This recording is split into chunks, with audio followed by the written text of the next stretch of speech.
Les enseignements de l'Église n'ont pas changé. Ce qui a changé, c'est la société. Le bienheureux Jean-Paul II et le Saint-Père Benoît XVI, tous deux, ont parlé de la manière dont nous devions chercher de nouvelles méthodes, de nouvelles façons de présenter la vérité de la foi. C'est ce que nous essayons de faire. J'ai évoqué 2 points, la vocation et la mission des fidèles laïcs. Aux États-Unis, parallèlement au ministère et au service des prêtres, nous avons aussi le ministère et le service des diacres.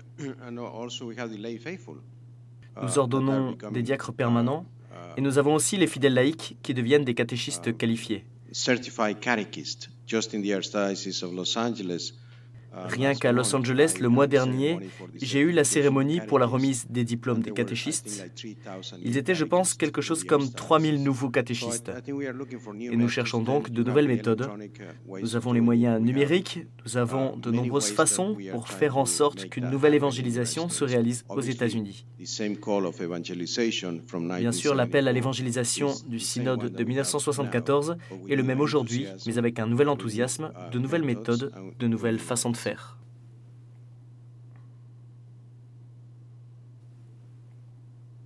L'importanza di alcuni luoghi come quelli che sono rappresentanti dai centri di formazione. L'importance de certains lieux comme les centres de formation de pèlerinage, spécialement les lieux mariaux.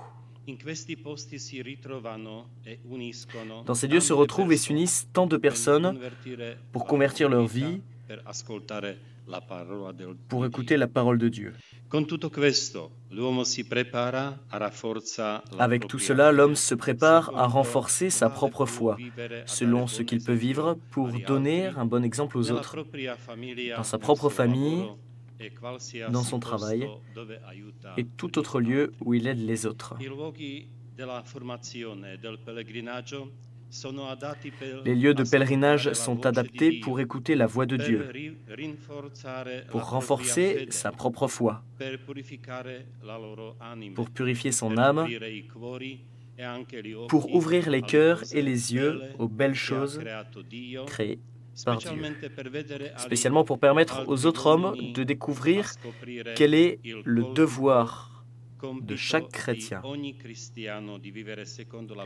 vivre selon sa foi et donner l'exemple aux autres hommes.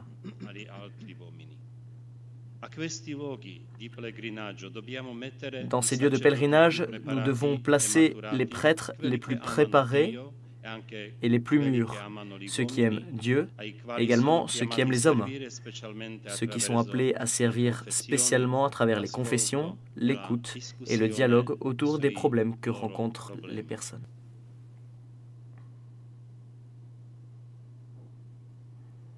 Stamattina ho sentito una bellissima frase che la parrocchia è un gigante. Ce matin, j'ai entendu une très belle phrase que la paroisse est un géant endormi qui est en train de se réveiller. La paroisse est ce lieu où vraiment, aujourd'hui, l'Église peut aider les familles à transmettre la foi chrétienne aux générations nouvelles. La paroisse est un lieu de rencontre. La foi ne peut se transmettre que par les croyants qui la vivent. Et la paroisse est ce lieu de la rencontre avec le Christ vivant, ressuscité, présent dans l'Église. Par ailleurs, à propos des églises du Moyen-Orient, aujourd'hui, elles témoignent du martyre pour la foi chrétienne, spécialement en Syrie. Nous devons montrer une solidarité universelle aux chrétiens dans ce pays. Cet enthousiasme, cette vivacité de la foi chrétienne est véritablement quelque chose qui donne l'espérance à l'homme moderne et aussi à l'Église des différents continents du monde.